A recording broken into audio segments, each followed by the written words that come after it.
Ja, herzlich willkommen. Heute lernen wir den Hab mich lieb Walzer.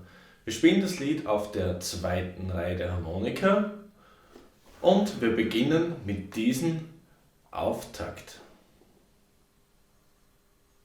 Wir suchen wieder den Gleichton.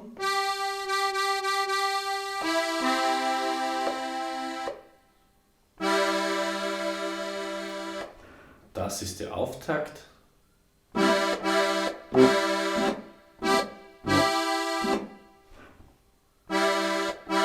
Also zweimal diesen Griff hier auf Druck. Das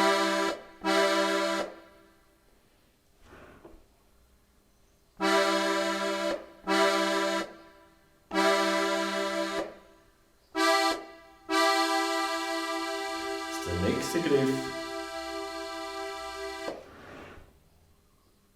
Noch einmal von vorne.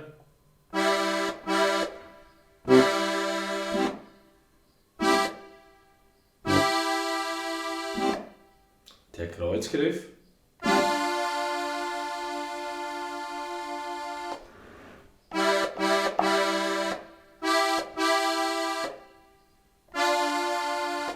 Dann ein Ton tiefer quasi oder ein Knopf